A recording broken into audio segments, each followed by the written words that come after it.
Hello student, इस video में हम बात करेंगे डीसीए एंड पीजीडीसीए जो आपकी बुक है सेकेंड सेमेस्टर में कोरल ड्रा की। ठीक है, तो उसमें मैंने आपको यूनिट नंबर जो 2 है, इसकी यूनिट जो आपकी सेकेंड यूनिट है वो पीजीडीसीए में, उसके इम्पोर्टेंट क्वेश्चन है सेकेंड यूनिट पीजीडीसीए के। और वहीं कोरल ड्रा डीसीए में जो आपकी रहेगी वो फोर्थ यूनिट के इम्पोर्टेंट क्वेश्चन है। इससे पहले मैंने इसी यूनिट के और क्वेश्चन इंपॉर्टेंट जो हैं वो आपको बता दिए हैं। ठीक है ना, अब इनकी बात करते हैं। इसमें आपका जो पहला क्वेश्चन है, एडिट टेक्स्ट डायलॉग बॉक्स का प्रयोग करके टेक्स्ट को एडिट करना समझाइए।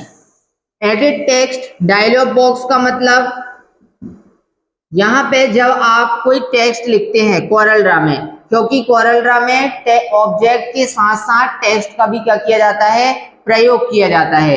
अब जब आप क्या करना है, टेक्स्ट को एडिट करना है। ठीक है, तो आपने यहाँ पे टेक्स्ट जो कुछ भी लिखा था उस टेक्स्ट को क्या करना चाहते हैं, एडिट करना चाहते हैं। तो टेक्स्ट को एडिट करने के लिए टेक्स्ट टूल से एडिट करना आसान नहीं होता है। इसी कारण से आप इस टेक्स्ट को पिक टूल से सिलेक्ट करके, कौन से टूल से, पिक टूल से सिलेक्ट करके फिर आपको प्रॉपर्टी बार पर एडिट टेक्स्ट का ऑप्शन मिलेगा, या फिर टेक्स्ट मेन्यू में आपको ऑप्शन मिलेगा कौन सा, प्रॉपर्टी बार का। वहां पे जाके आप आसानी से टेक्स्ट को क्या कर सकते हो, एडिट कर सकते हो। पहले आपको टेक्स्ट को क्या करना है, टाइप करना होता है। उसके बाद यदि कोई स्पेलिंग या कोई वर्ड आपने गलत लिखा तो उसको एडिट करना चाहते हैं, तब के लिए एडिट टेक्स्ट ऑप्शन का उपयोग किया जाता है। आप चाहें तो टेक्स्ट टूल की सहायता से भी एडिट कर सकते हैं, लेकिन टेक्स्ट टूल की सहायता से जो लिखा गया टेक्स्ट है वो एडिट करना आसान नहीं होता है। इसी कारण से एडिट टेक्स्ट ऑप्शन की सहायता से इस कार्य को आसानी से किया जा सकता है। ठीक, इसके बाद बात करते हैं अगले क्वेश्चन की। ये सभी के सभी इंपॉर्टेंट क्वेश्चन हैं। पहली बात तो जो पीजीडीसीए में आपकी सेकेंड यूनिट है, ठीक है, और डीसीए में जो आपकी ये फोर्थ यूनिट है, इसमें टेक्स्ट के बारे में ही दिया है, पूरा का पूरा टेक्स्ट के बारे में है। टेक्स्ट को इंपोर्ट करना, टेक्स्ट को क्या करना, एक्सपोर्ट करना। इसके साथ साथ ये character formatting, Docker window, artistic text, paragraph text क्या होता है, टेक्स्ट की को फॉर्मेट करने वाली, जैसे font style, font size, bold, italic, underline, horizontal alignment. तो ये सारे सभी के सभी जो ऑप्शन है वो टेक्स्ट मेन्यू मतलब टेक्स्ट से ही संबंधित इस पूरी यूनिट में है आपकी, चाहे वो डीसीए हो चाहे वो पीजीडीसीए हो। ठीक है, अब बात करते हैं अगले क्वेश्चन की। जो आपका अगला क्वेश्चन, मैंने कई क्वेश्चनों को एक क्वेश्चन बनाया है यहाँ पे कि निम्न को समझाइए। पहला है स्पेलिंग चेकिंग, दूसरा इंपोर्ट, तीसरा एक्सपोर्ट और चौथा है क्रॉपिंग। यहाँ पे क्रॉपिंग का मतलब ये है कि जब आप किसी ऑब्जेक्ट को इंपोर्ट करेंगे तो इंपोर्ट करते समय क्रॉपिंग कैसे किया जाता है। ठीक है, और अगला इसी में मैंने ले लिया है टेक्स्ट रैपिंग। ठीक, तो सबसे पहले पॉइंट या पहले ऑप्शन को समझते हैं, स्पेलिंग चेकिंग। इससे क्या होता है, स्पेलिंग चेकिंग का मतलब है कि जो आप कोई भी टेक्स्ट लिखे हैं कोरल ड्रा में, उस टेक्स्ट में कोई वर्ड की स्पेलिंग क्या होती है, यदि गलत होती है तो उसको सही करने के लिए स्पेलिंग चेकर ऑप्शन का उपयोग किया जाता है। ठीक है ना, मैंने बोला जो कुछ भी आप टेक्स्ट अपनी कोरल ड्रा विंडो पर या कोरल ड्रा की इस पेज पर टाइप करते हैं,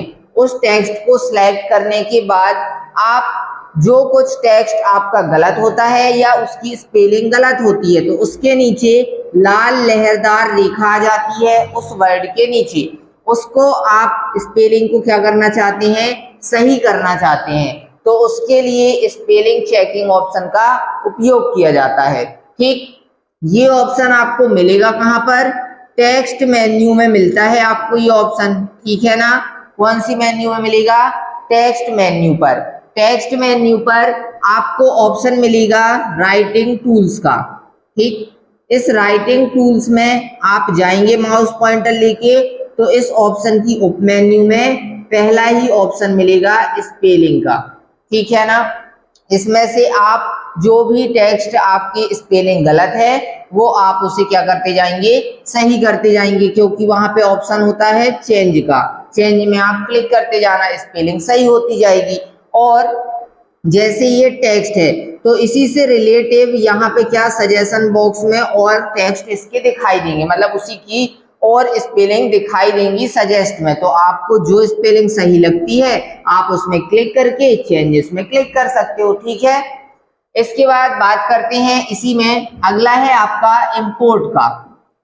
तो इंपोर्ट मतलब क्या होता है, कोई भी फाइल, मतलब कोरल ड्रा में आप हैं तो वहां पर कोई भी चीज लेकर के आना, मतलब इंपोर्ट मतलब होता है लाना, अंदर लाना, वो क्या कहलाता है, इंपोर्ट। और वहीं एक्सपोर्ट क्या कहलाता है, जब आप जिस एप्लीकेशन में हैं, जैसे मैंने बोला मैं कोरल ड्रा में हूं, तो कोरल ड्रा से किसी ऑब्जेक्ट या किसी टेक्स्ट को बाहर किसी अन्य जगह पर ले जाना या बाहर करना, वो क्या कहलाता है, एक्सपोर्ट कहलाता है।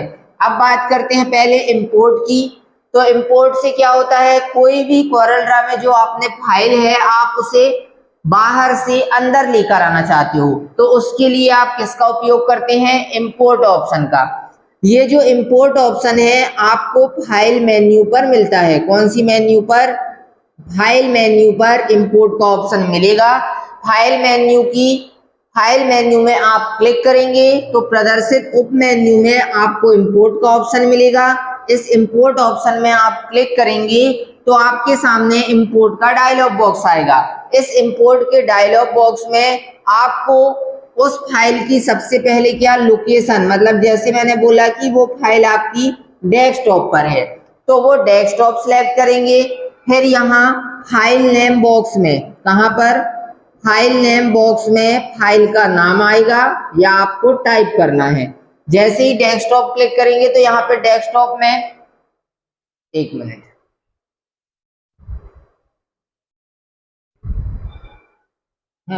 तो इसके आगे बात करते हैं इंपोर्ट की, ठीक है ना। यहाँ पे आप इंपोर्ट करना चाहते हैं तो फाइल मेन्यू में आपको कौन सा ऑप्शन मिलता है, इंपोर्ट का, उसमें आपने क्लिक किया तो इंपोर्ट का ही डायलॉग बॉक्स आएगा। इस इंपोर्ट के डायलॉग बॉक्स में पहले आप लोकेशन सिलेक्ट करेंगे जहां से आप फाइल लाना चाहते हैं। तो मैंने बोला कि वो जो मेरी फाइल है वो डेस्कटॉप में है, तो आप ऊपर डेस्कटॉप वाली लोकेशन को सिलेक्ट करेंगे। फिर इसके बाद डेस्कटॉप में जितनी भी फाइलें हैं वो सब प्रदर्शित होंगी, तो आप स्क्रॉल करके देखना, क्लिक करेंगे तो फाइल नेम बॉक्स में क्या आ जाएगा, उस फाइल का नाम आ जाएगा। फिर सिंपल आपको इंपोर्ट पर क्या कर देना है, क्लिक कर देना है, तो ये फाइल क्या हो जाएगी, कोरल ड्रा के अंदर आ जाएगी, जो भी आपने क्या किया, सिलेक्ट किया, ठीक। अब बात करते हैं पहले इंपोर्ट करते समय ही क्रॉपिंग कैसे की जाती है। तो आपको कुछ नहीं करना, सिर्फ इंपोर्ट करते समय क्या करना है, यहाँ पे क्रॉपिंग का ऑप्शन होता है। मतलब जब आप फाइल को ला रहे हैं तो वो फाइल का साइज जो है वो अधिक लंबा है, या सॉरी बोल सकते हो अधिक बड़ा है, तो उसको आपको क्या करना है, क्रॉप मतलब काटना है। तो इंपोर्ट करते समय ही आपको इंपोर्ट के इस डायलॉग बॉक्स में ऑप्शन मिलता है। पहला ऑप्शन यहाँ पे फुल रहता है, दूसरा ही क्रॉप का रहेगा, और तीसरा आपका कौन सा होता है, रीसैम्पलिंग का। ये तीनों ऑप्शन होते हैं, आपको चलाना है। या पेपर पर आता है कि इंपोर्ट करते समय रीसैम्पलिंग कैसे करते हैं, या इंपोर्ट करते समय क्रॉपिंग कैसे करते हैं, या फाइल को इंपोर्ट कैसे करते हैं। ये 3 क्वेश्चन में से कोई एक भी आता है तो आपसे आसानी से बन जाएगा, क्योंकि यहाँ पे ये तीनों ऑप्शन दिए होते हैं, इसलिए मैंने दोनों को बताया है, इंपोर्ट और इंपोर्ट करते समय ही क्रॉपिंग किस प्रकार की जाती है। तो जब आप यहाँ पे किसी भी फाइल को या ऑब्जेक्ट फाइल को इंपोर्ट करेंगे तो वहां पे आप क्रॉपिंग को सिलेक्ट करेंगे, तो इंपोर्ट में क्लिक करोगे तो जो अगला डायलॉग बॉक्स आएगा वो क्रॉपिंग का ही आएगा। तो क्रॉपिंग में आपको क्या करना है, उस पिक्चर को कट करने के लिए विड्थ और हाइट में, विड्थ और हाइट में आपको क्या करना है, जितना भी कट करना है वो आप लिखेंगे, या फिर माउस से ऐसे ड्रैग करके कट कर लेंगे तो वो यहाँ ऑटोमेटिक खुद लिख जाएगा, ठीक। फिर उधर क्रॉप के डायलॉग बॉक्स से ओके करेंगे। फिर आपको क्या करना है, इंपोर्ट कर रहे हैं तो कोरल ड्रा में वो फाइल आ जाएगी और जितनी आपने कट की थी वो उतनी कट भी जाएगी। ठीक, अगला है आपका एक्सपोर्ट। एक्सपोर्ट मतलब होता है कोरल ड्रा में किसी भी फाइल है, जो आपकी कोई फाइल है तो आप उसे कोरल ड्रा से क्या करना चाहते हैं, बाहर ले जाना चाहते हैं। बाहर ले जाना मतलब कोरल ड्रा के अंदर कोई फाइल है उसे किसी अन्य लोकेशन या अन्य जगह पर भेजना, वही आपका क्या कहलाता है, एक्सपोर्ट कहलाता है। ठीक, अब एक्सपोर्ट करने के लिए आप पहले कोरल ड्रा में कोई इमेज, कोई आकृति या कोई टेक्स्ट लिख लेना, उसके बाद एक्सपोर्ट करना। ये ऑप्शन भी आपको फाइल मेन्यू पर ही मिलता है। ठीक है ना। अगला ऑप्शन है टेक्स्ट रैपिंग। टेक्स्ट रैपिंग क्या होती है? टेक्स्ट रैपिंग का मतलब होता है जो आपका टेक्स्ट रहता है, क्या, टेक्स्ट और ऑब्जेक्ट। तो टेक्स्ट जो रहता है, या बोल सकते हो कि जो ऑब्जेक्ट है, तो ऑब्जेक्ट के चारों ओर टेक्स्ट क्या होता है, अपने आप मतलब ऑटोमेटिक चारों ओर टेक्स्ट क्या होता है, ऑब्जेक्ट के चारों ओर अपने आप या ऑटोमेटिक व्यवस्थित हो जाता है या संतुलित हो जाता है। उसी को क्या बोला जाता है, टेक्स्ट रैपिंग बोला जाता है। मतलब ऑब्जेक्ट के चारों ओर टेक्स्ट को व्यवस्थित करना ही क्या कहलाता है, टेक्स्ट रैपिंग कहलाता है। ठीक है ना। तो ये होता है आपका टेक्स्ट रैपिंग। ये आपको ऑप्शन मिलेगा विंडो मेन्यू पर। कौन सी मेन्यू पर?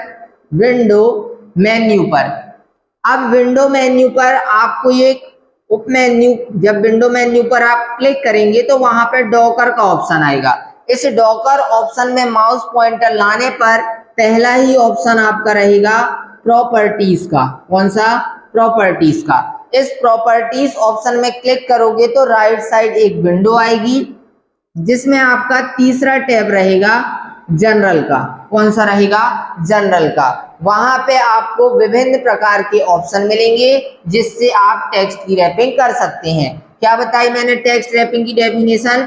ऑब्जेक्ट के चारों ओर टेक्स्ट को क्या करना, व्यवस्थित करना, वही क्या कहलाता है, टेक्स्ट रैपिंग। यदि मैंने बोला कि मैं इस ऑब्जेक्ट को उठा के इस साइड ला रहा हूं तो टेक्स्ट ऑटोमेटिक इस साइड ज्यादा हो जाएगा, ऊपर ले जाऊंगा नीचे आ जाएगा, वो ऑटोमेटिक एडजस्ट होता रहेगा। ठीक है, वही क्या कहलाती है, टेक्स्ट रैपिंग कहलाती है। ठीक, अगला और लास्ट इस यूनिट का क्वेश्चन है आपका, टिप्पणी लिखिए कैरेक्टर फॉर्मेटिंग डॉकर विंडो में।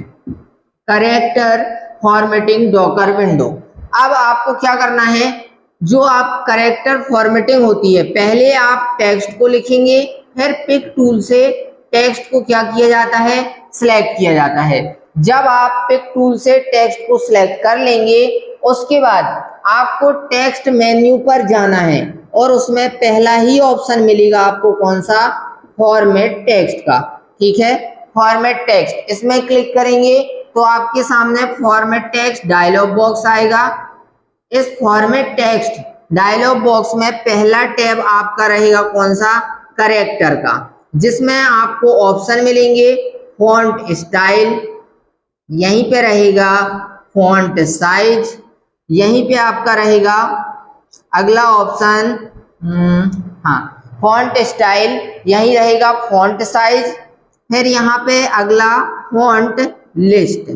ठीक है, जिसमें फॉन्ट लिस्ट में आपको बोल्ड, इटैलिक, ये नॉर्मल इटैलिक, नॉर्मल बोल्ड, ऐसे ऑप्शन आपको इसमें मिलेंगे। और फॉन्ट स्टाइल में विभिन्न प्रकार की स्टाइलें मिलेंगी, जो आप जैसे कहा जाए तो जो आपने फॉन्ट लिखा है तो इसकी लिखावट को चेंज करना, मतलब जिस स्टाइल में ये लिखा है कहीं लपेटा में लिख देना, अलग अलग टाइप की स्टाइल में लिखना, वही आपकी फॉन्ट स्टाइल कहलाती है।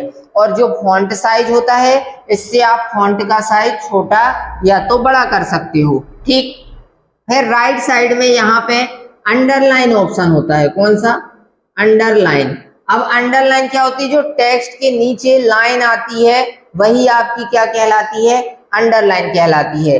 तो अंडरलाइन में भी आपको बहुत सारे ऑप्शन मिलते हैं, जैसे इसमें पहले से नन रहता है, आप इस ऑप्शन की ड्रॉप डाउन में क्लिक करते हैं तो आपको पहला तो नन ही का मिलता है, दूसरा ऑप्शन इसमें मिलता है आपको सिंगल थिन का, और इसी के बाद अगला आपको मिलता है इसी में सिंगल थिन वर्ड।